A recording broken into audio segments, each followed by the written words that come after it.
আসসালামু আলাইকুম, আশা করি আপনারা সবাই অনেক ভালো আছেন। CSS এর এই পর্বে আমরা অ্যানিমেশন নিয়ে আলোচনা করব। আশা করি ভিডিও থেকে ভালো কিছু শিখতে পারবেন। আজকের বেশি কথা বলতেছি না, আমি সরাসরি মূল কাজে চলে যাচ্ছি। এখানে খেয়াল করলে আপনারা দেখতে পারবেন এটা হচ্ছে আমাদের HTML ফাইল এবং পাশেরটা হচ্ছে আমাদের CSS ফাইল। HTML ফাইল এবং CSS ফাইলের মধ্যে আমরা একটা লিঙ্ক ট্যাগের মাধ্যমে কানেকশন করে নিয়েছি। আশা করি বিষয়টা বুঝতে পেরেছেন এবং সাইডে আমাদের HTML ফাইলটিকে ওপেন করে রেখেছি যাতে আমরা খুব সহজেই আউটপুটটা দেখতে পারি। এবার আমি প্রথমে আপনাদেরকে ধারণা দিব একটু, তার জন্য আমি প্রথমে এখানে একটা ডিএভি নিচ্ছি এবং ডিএভির মধ্যে বক্স দিয়ে দিচ্ছি ক্লাসটা। দেখুন জাস্ট একটা ডিএভি নিয়েছি, ক্লাসটা আমরা বক্স দিয়ে দিয়েছি। এবার আমরা CSS ফাইল থেকে ডট বক্স, যেহেতু এটা ক্লাস অবশ্যই ডট দিতে হবে, উইথ দিয়ে দিচ্ছি ধরুন এখান থেকে 100 পিক্সেল এবং হাইট ধরুন এখান থেকে 100 পিক্সেল দিয়ে দিলাম এবং ব্যাকগ্রাউন্ড ধরুন এখান থেকে ব্যাকগ্রাউন্ড কালারটা আমরা টমেটো দিয়ে দিলাম। সেভ করার পর রিলোড করলাম, দেখুন আমাদের এখানে একটা বক্স চলে এসেছে। এবার আমরা এই বক্সের ওপরে কিছু অ্যানিমেশন দেওয়ার চেষ্টা করব। এইবার আমাদেরকে এখানে লিখতে হবে @keyframes।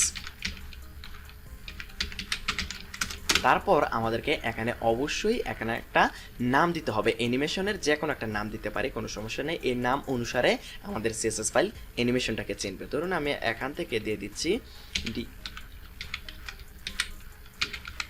ধরুন এক্সাম্পল দিয়ে দিলাম। এইবার আমাদেরকে সেকেন্ড ব্র্যাকেট স্টার্ট এবং ক্লোজ করতে হবে। বিষয়টা খেয়াল করুন, প্রথমে আপনাকে কি ফ্রেমস লিখতে হবে, তারপরে এখানে যে কোনো একটা নাম দিতে পারবেন। তার ভিতরে FROM ফ্রম মানে কোথা থেকে স্টার্ট করবেন এবং কি কোথায় গিয়ে শেষ করবেন, জাস্ট এটা আপনাকে এখানে বলে দিতে হবে। ধরুন এই যে ফ্রম যেটা আছে এইটার ভিতরে আমরা বলে দিচ্ছি কি, এখান থেকে বলে দিচ্ছি ধরুন ব্যাকগ্রাউন্ড কালার টমেটো থেকে স্টার্ট করে আমাদের ব্যাকগ্রাউন্ড কালারটা কোথায় যাবে, ব্যাকগ্রাউন্ড কালারটা ধরুন YELLOW। জাস্ট এখানে কি কাজটা হচ্ছে প্রথমে আপনারা সেটা দেখেন, তারপরে আশা করি বুঝতে পারবেন। আমরা কি করেছি, কি ফ্রেমস এটা লিখলাম, তারপরে এখানে যে কোনো একটা নাম দিতে পারি, নাম দিব। তারপর এই ফ্রম, দেখুন এই ফ্রম মানে এটা হতে, এইটা হতে মানে আমাদের এই কালারটা হতে এই কালারটা হবে, এই কালারটা হতে এই কালারটা পর্যন্ত হবে।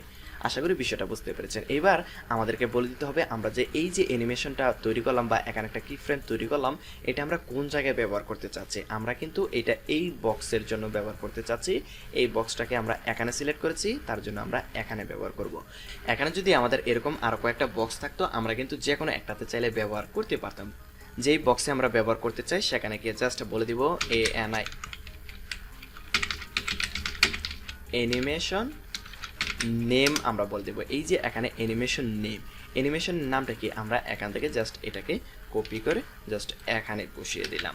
তারপর আমাদেরকে বলে দিতে হবে অ্যানিমেশনটা কতক্ষণ ধরে কাজ করবে। ধরুন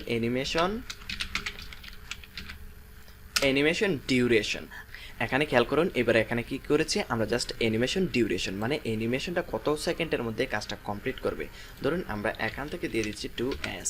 সেভ করার পর আমি এখানে গিয়ে রিলোড করলাম, দেখুন 2 সেকেন্ডের মধ্যে কাজটা কমপ্লিট হয়ে গেছে। আমি রিলোড করলাম, দেখুন। তারপর আপনি এখানে বলে দিতে পারেন, যেমন ধরুন আমরা এখান থেকে বলে দিই PADD পেডিং, ধরুন 0 পিক্সেল থেকে সে চলে যাবে 100 পিক্সেলে। PADD পেডিং, এখানে লেফট বলে দিচ্ছি, পেডিং লেফট 100 পিক্সেল, আর এখানেও বলে দিচ্ছি লেফট সাইড থেকে। ধরুন এখানে কি বলে দিলাম, ফ্রম এটা বলে দিবেন এটা থেকে শুরু করবে, এটাতে গিয়ে শেষ করবে।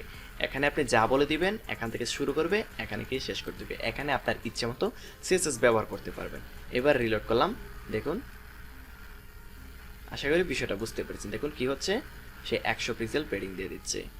তারপর আমরা যদি চাই এটাকে রোটেট করতে পারবো, কিন্তু আমরা যদি এই ধরুন এগুলোকে আমরা আপাতত মুছে দিয়েছি, এটা কি করবে 360 ডিগ্রি রোটেট করবে। ধরুন এখানে আমরা জাস্ট বলেছি TRANS ট্রান্সফর্ম ROTAT রোটেট, ধরুন 0 ডিগ্রি থেকে সে চলে যাবে 360 ডিগ্রি মানে একবার পুরোটা রাউন্ড করবে।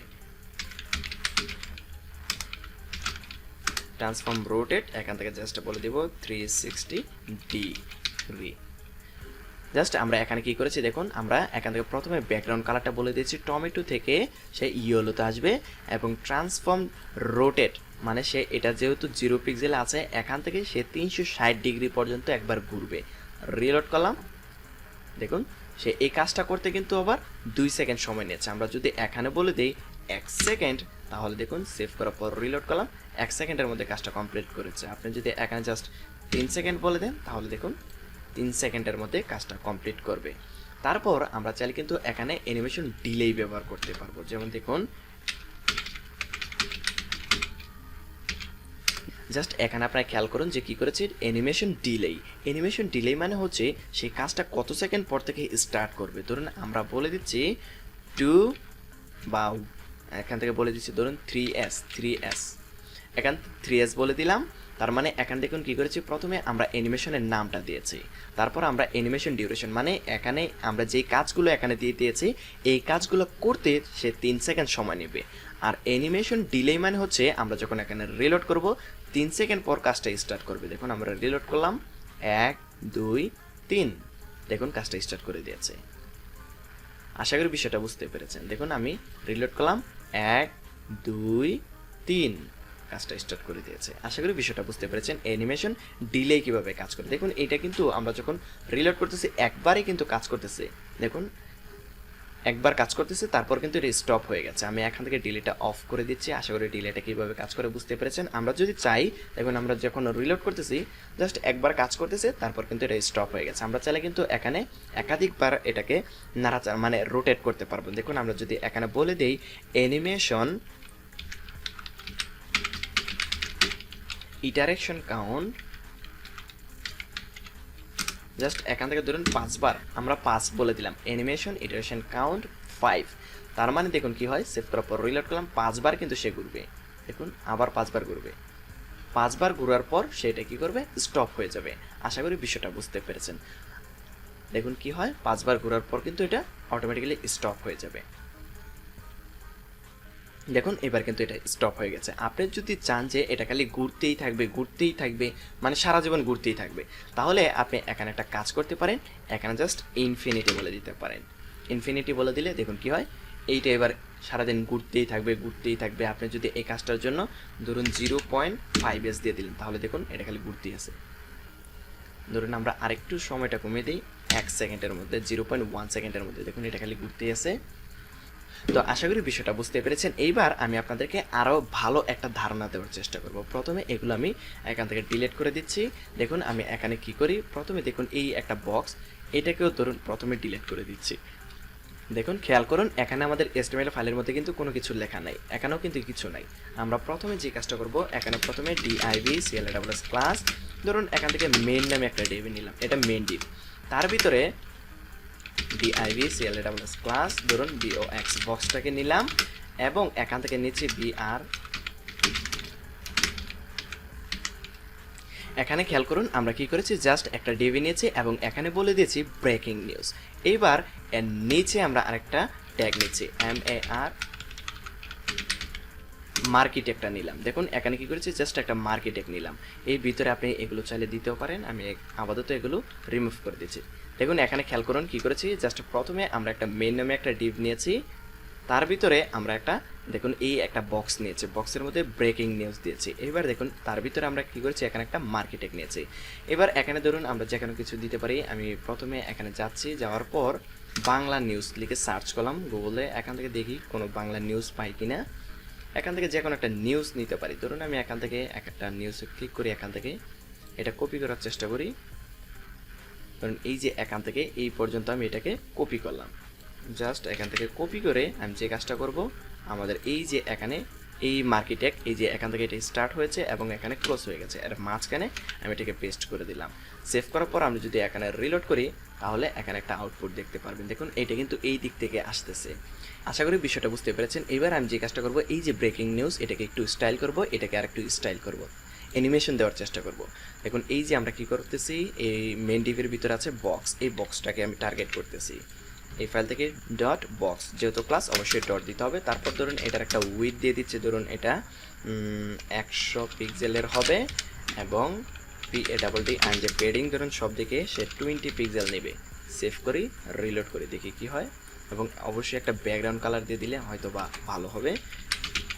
ব্যাকগ্রাউন্ড কালারটা ধরুন এখান থেকে অরেঞ্জ করে দিলাম।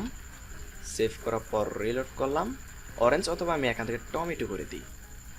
টমেটো করে দিলাম এবং এর ভিতরে যে ট্যাগসগুলো আছে সেগুলোর কালারটা আমি চেঞ্জ করে দিচ্ছি। ধরুন WHIT হোয়াইট করে দিলাম। এবার দেখবেন কালারগুলো কিন্তু হোয়াইট হয়ে গেছে। ফন্ট সাইজগুলো আরেকটু বাড়িয়ে দিই, দেখতে ভালো দেখাবে। ফন্ট সাইজ ধরুন আমরা এখান থেকে 20 পিক্সেল করে দিচ্ছি এবং ফন্ট ফ্যামিলিটা আমরা সেন্সিটিভ করে দিলাম। সেভ করার পর রিলোড করলাম, জাস্ট একটা ডিএবি বানিয়েলাম। আচ্ছা, আমরা এটার উইডটা আরেকটু বাড়িয়ে দিই, তাহলে ভালো দেখা যাবে। 150 পিক্সেল করে দিলাম, রিলোড করলাম। দেখুন এখানে এইটা এসে গেছে। এবার আমরা এই মার্কেট একটাকে টার্গেট করি। জাস্ট এখান থেকে কি করব, এই যে মার্কেট এক যেটা, এটাকে আমরা সরাসরি এখান থেকে আমরা জাস্ট এখানে দিলাম। দেওয়ার পর আমরা ধরুন এটার উইথ দিয়ে দিচ্ছি, ধরুন এখান থেকে 800 পিক্সেল দিয়ে দিলাম। হাইট দিয়ে দেখুন আমরা কি করেছি, জাস্ট উইথ এত দিয়ে দিলাম এবং একটা ব্যাকগ্রাউন্ড কালার দিয়ে দিই। ধরুন আমরা এখান থেকে ব্যাকগ্রাউন্ড কালারটা অরেঞ্জ দিয়ে দিয়েছে। এইবার পেডিং দিয়ে দিই একটু, পেডিং আমরা দিয়ে দিচ্ছি কত পিক্সেল, ধরুন 20 পিক্সেল পেডিং দিয়ে দিলাম। সেভ করার পর রিলোড করলাম। দেখুন এখানেও কিন্তু এটা এসে গেছে। এইবার আমি যে কাজটা করব, এই দুটাকে ফ্লোট লেফট করে দিচ্ছি, মানে পাশাপাশি আনার জন্য। আমরা যদিও ফ্লোট লেফটের মাধ্যমে পাশাপাশি আনবো না, আমি জাস্ট ফ্লোট লেফট করে পাশাপাশি আনতেছি। এখন দেখুন আমি কি করতেছি, এটার মধ্যে আমরা যদি বলে দিই ফ্লোট লেফট, তাহলে দেখুন কি হয়। দেখুন আমরা কি করেছি, জাস্ট এখানে ফ্লোট লেফট লিখে দিলাম। সেভ করার পর রিলোড করলাম। দেখুন এই দুটো কিন্তু পাশাপাশি চলে এসেছে। আমরা এটার কালারটা একটু চেঞ্জ করে দিই এবং এখানে কি করব, ফন্ট সাইজটা একটু চেঞ্জ করে দেবো। কালারটা ধরুন WHIT হোয়াইট হবে এবং ফন্ট সাইজ এখান থেকে 20 পিক্সেল হবে। সেভ করার পর রিলোড করলাম। দেখুন এখানে এটা এসে গেছে। এবার আমি যে কাজটা করব, এটার মধ্যে একটু আমরা অ্যানিমেশন দেওয়ার চেষ্টা করব। যেমন দেখুন আমরা যদি এখানে দিয়ে দিই, আমরা অ্যানিমেশনটা প্রথম তৈরি করতেছি। আমরা জানি যে কি করতে হবে, কি ফ্রেমস লিখতে হবে। আমরা জানি যে প্রথমে আমাদেরকে অবশ্যই কি ফ্রেমস লিখতে হবে, তারপরে এখানে আমরা যে কোনো একটা নাম দিয়ে দিতে পারি। ধরুন EXAMPLE এক্সাম্পল দিয়ে দিলাম। এইবার আমরা বল দেব ফ্রম ধরুন এখান থেকে ব্যাকগ্রাউন্ড কালার রেড থেকে আমরা যাব ব্যাকগ্রাউন্ড কালার টু ধরুন ব্যাকগ্রাউন্ড কালার BLUE। এখানে খেয়াল করুন আমরা কি করেছি, যেভাবে আমাদেরকে কি ফ্রেমটা লিখতে হয় জাস্ট সেভাবেই লিখলাম। তারপর ফ্রম লিখতে হয়, ফ্রমের ভিতর মানে আমরা কি করেছি, টমেটো বা রেড কালার থেকে সে ব্লু কালারে আসবে। দেখুন রেড কালার থেকে সে ব্লু কালারে আসবে। এটা আশা করি সবাই বুঝতে পেরেছেন। এবার আমরা জাস্ট কোনটার সাথে কানেক্ট করতে চাচ্ছি, আমরা এই যে এই ব্রেকিং নিউজ যে বক্সটা আছে আমাদের, এই ব্রেকিং নিউজ বক্স এর সাথে আমরা অ্যাড করতে চাচ্ছি। এবার আমরা যদি এখানে বলে দেই অ্যানিমেশন নেম, জাস্ট আমরা এক্সাম্পলটা দিয়ে দিলাম। এবার অ্যানিমেশনটা কত সেকেন্ডের মধ্যে কাউন্ট করবে সেটা আমরা বলে দিচ্ছি।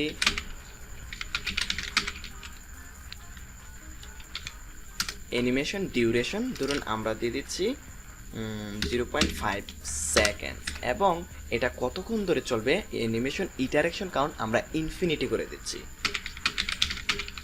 ইটারেকশন কাউন্ট ধরুন আমরা এখান থেকে ইনফিনিটি করে দিলাম। দেখুন এখানে কি করেছি, জাস্ট অ্যানিমেশন নেম দিয়েছি এটার সাথে কানেকশন করার জন্য। অ্যানিমেশন ডিউরেশন মানে এটা কত সেকেন্ডের মধ্যে কাজটা কমপ্লিট করবে সেটা বলে দিচ্ছি। 0.5 সেকেন্ড মানে অর্ধ সেকেন্ডের মধ্যে কাজ কমপ্লিট করবে। অ্যানিমেশন ইটারেশন কাউন্ট ইনফিনিটি মানে এটা আজীবন চলতে থাকবে। সেভ করার পর রিলোড করলাম। এবার দেখুন সে এখানে কিন্তু এই কাজটা করতেছে, ব্রেকিং নিউজ, এবং এই ব্রেকিং নিউজটা কিন্তু এই দিক থেকে যাচ্ছে। আশা করি বিষয়টা বুঝতে পেরেছেন। আমি যদি এখান থেকে একটা কাজ করি, ধরুন এখান থেকে ফন্ট সাইজটা আরেকটু কমিয়ে দিই, ধরুন এখান থেকে 18 পিক্সেল করে দিচ্ছি, দেখি কি হয়। সেভ করার পর রিলোড করলাম, এটার সাথে এটা ম্যাচ হয়ে গেছে এবং এটার উইডটা আরেকটু বাড়িয়ে দিই, এখান থেকে ধরুন 1000 পিক্সেল করে দিচ্ছি, 1000 পিক্সেল। সেভ করার পর রিলোড করলাম, দেখুন এই পর্যন্ত এসে গেছে। এবং এটা চাইলে কিন্তু আমরা স্পিডটা আরও বাড়াতে পারবো, এই মানে আমাদের কালারের স্পিডটা কিন্তু আমরা চাইলে আরও বাড়াতে পারবো। দেখুন আমরা যদি এখানে 0.1 সেকেন্ড দিই তাহলে দেখবেন এটা কিন্তু আরও বেড়ে যাবে। তো আশা করি আপনারা বিষয়টা বুঝতে পেরেছেন এই কাজটা কিভাবে করতে হবে। এবার আপনারা যে কাজটা করবেন এই অ্যানিমেশনের উপরে CSS এর অ্যানিমেশনের উপরে ইউটিউবে গিয়ে সার্চ করে আরও অনেক বিষয়ের উপর জানতে পারবেন। সেখান থেকে চাইলে আরও অনেকগুলো বিষয়ের উপর জেনে নিতে পারেন।